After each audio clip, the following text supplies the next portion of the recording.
Tim, good video conferencing in with you. I was wondering when you were going to get around to speaking with me. I just wanted to, inform you that I have, when I got to Denmark, I was using the Apple publishing software through iBook. I have an Apple account, and I did pull the book in all of my markets. Um, uh, I did this kind of because of the one chapter blurb that you put as a promotion, but I did have my book up there for free for quite a while. Uh, I expressed some concern to your department. I got a pretty quick reply back and a link to talk to legal. But I expressed my concern that the anonymous book that I published may have been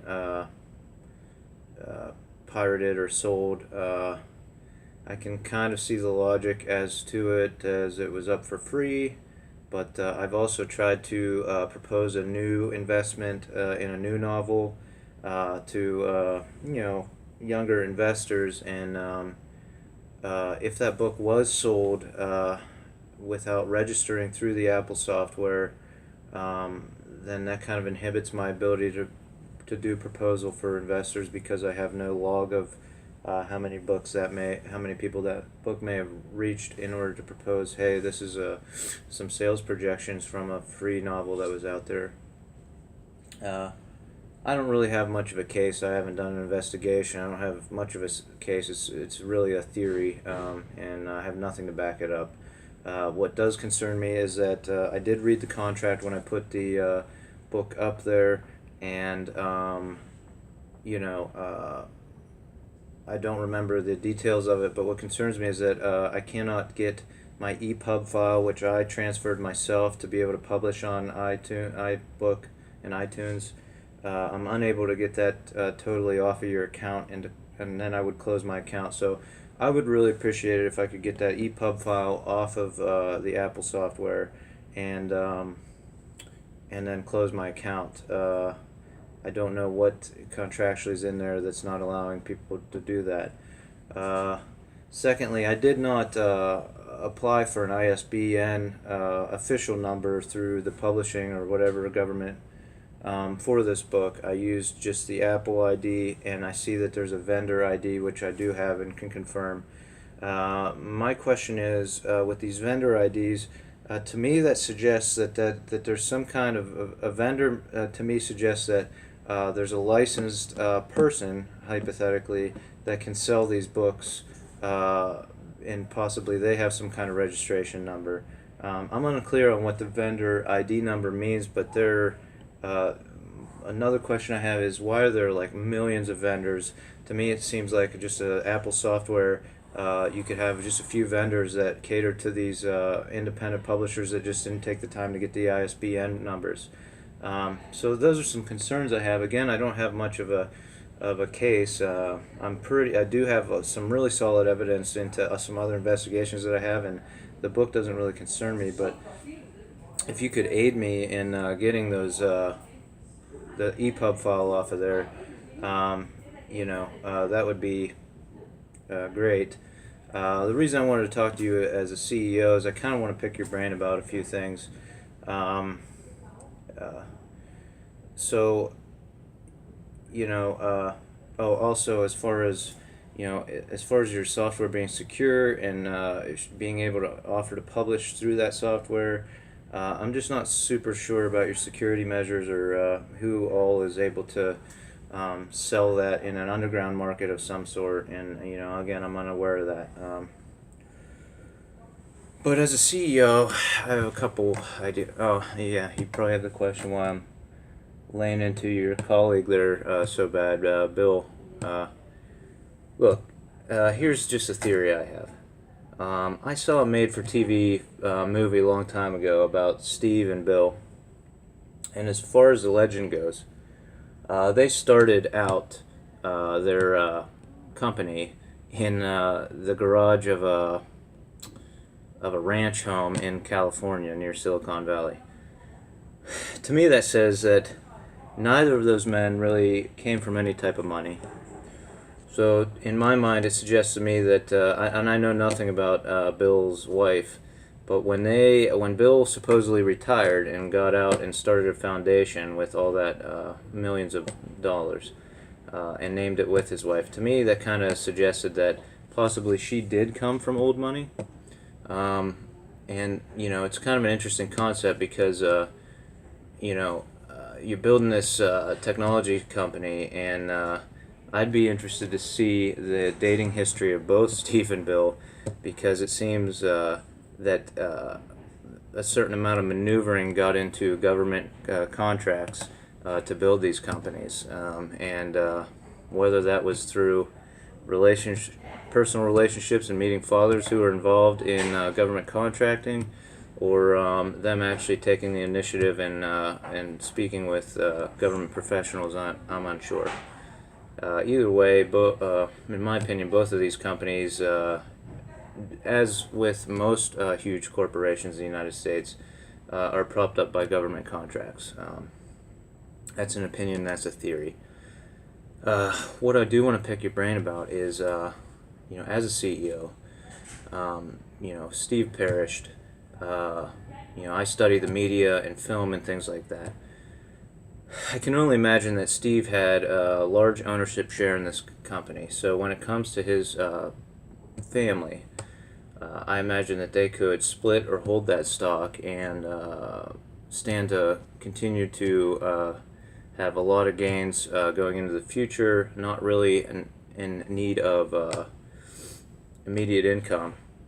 So as a CEO, I want to know, did you advise the family to put out a large-scale Hollywood film pretty much directly after that man perished? Because to me, I think of CEOs as being creative and patient, much as Steve was a creative man. To me, I would, as a CEO of that, I would have said, maybe I want to encourage people, since I do have this publishing software and this platform, I want to encourage more people to read. And I'm going to allow some of my executives that are engineers that maybe want to quit or retire early, and they want to write a book counter to whatever. I'm not sure. I didn't see the movie, and I didn't read his book. I think he put a book out before he died. But as far as an imagination and initiative and that type of thing, I probably would have advised the family to hold off on a large Hollywood pick, and allow people to be subversive, critical, or not, or support, and allow a lot of books to come out, because he is a figure in history. And why not encourage people to read for several years, and allow different things to develop, and then after 10 years allow the wealthy family to then come out and set the story straight through Hollywood, as typically the cycle usually goes. The decision, and again, I don't know if it's Apple's decision, you as a CEO's decision, what the decision was to come out with this film immediately after, and it was probably all shot in video, so I'm not going to call it a film, I'm going to call it a video piece. It says to me that it's a common marketing strategy to constantly keep your name out there, and to me it says you are only interested in indoctrinating and continuing to keep indoctrinated generation after micro generation of people hooked on Apple electronics. It's a criticism. I'm happy to speak with you in person about it. But again, I'm in a situation where I'm isolated by technology, possibly classified as a terrorist. And I know through a magazine article that I read about you, Tim Cook, that you are taking a stand against the FBI as far as releasing and allowing into a known terrorist's private iPhone device. I read that. I don't read a lot of media anymore. I could probably pick apart a lot of other things if I did pick up just print media and read it. But that's one thing I did read. Now, back to my theories about government contracts and contracts to that nature. I can understand and justify as a CEO why you may take a stand to protect what might be a private citizen. I can't remember the details, whether there was a murder or a death involved. I think it was a kidnapping of some sort, hostage situation possibly, and whether that, I don't believe that that person was an actual citizen of the United States and it occurred in the United States, but I'm not sure. So I know you're probably torn because Apple's in almost every country now. So as far as taking a stand to protect private citizens, whether that's a publicity stunt, which I believe, because what I do have actual evidence on is that your devices have been spying on me for about 7 years now. So the book doesn't really concern me, and that's kind of a theory, but I do believe I can go back to Pittsburgh, Pennsylvania, and show that your Apple products, which my wife primarily purchases, have actively led to certain situations involving me, and that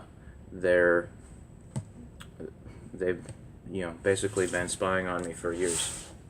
Now, what I want to do now, Tim, is I'll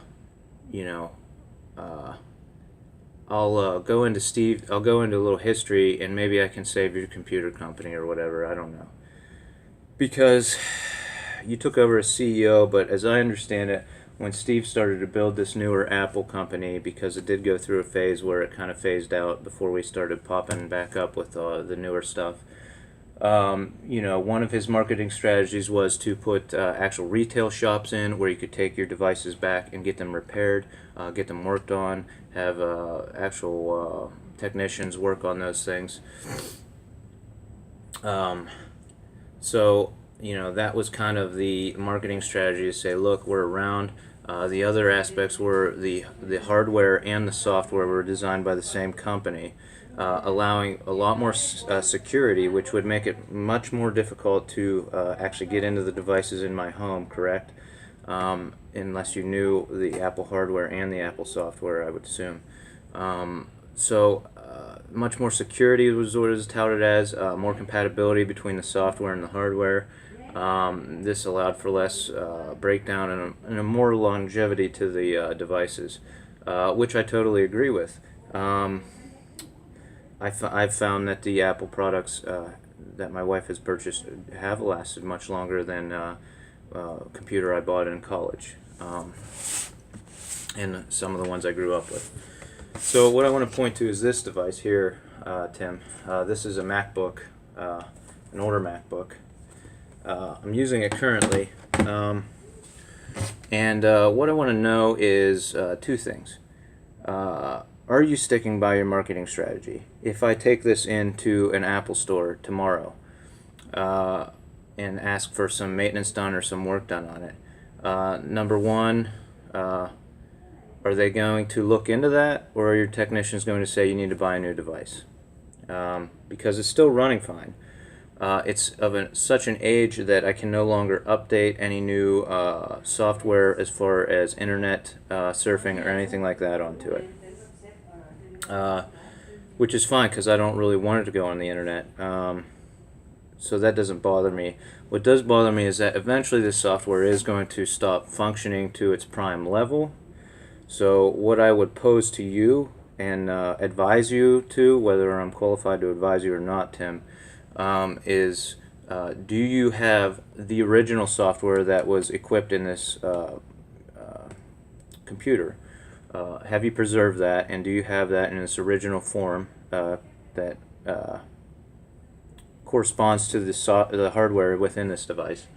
And number two, do you have an active program that can sweep through this software, preserve every element of data that's in here, and hold it temporarily while we wipe this computer and then reinstall the software to make sure it I think that is kind of a strategy to continue to be for the device to be able to function maybe another 10 years, because it is 7-8 years old, and then reload all that data back on. That's just a suggestion for anybody, and again, maybe, I'm just throwing it out there. I don't think it's going to save your computer company, because you obviously have strategies and initiatives that are way beyond the scope of whatever. But maybe I freed 100 creative minds, or 1,000, or 100,000, or 1,000,000. Because I want to say this, and this is more towards Steve and Bill. I sit around this library, and I see all of these students on this free Wi-Fi internet, and I think, when I went to school, I think about when you went to school, Tim, or Steve, or I don't even know if they went to college or went to school. And you have a large group of your congregation, of Steve and Bill's congregation in New York City, that are drinking craft beers and eating nice every night, and didn't even have to go to college, because they can get venture capital to start apps and all kinds of programs. Then you have to go to college. So my question is this. I see these hardworking Danish students up here on this free Wi-Fi, not password protected. And I wonder to myself, when you people started building every computer so that it connects to Wi-Fi, did you not go to school in a period of time when people cheated on their tests and on their exams? Because I did. I didn't really cheat. Most of the people I graduated with didn't really cheat, but no, to my knowledge, some of them did. But people cheat in academics, and it's unfortunate. I tend to feel that it skews more towards men cheating because they want to play football and play video games and do stupid man stuff and cut corners a lot. My thought is that females typically put in the work, put in the time, do the readings, and write the original pieces.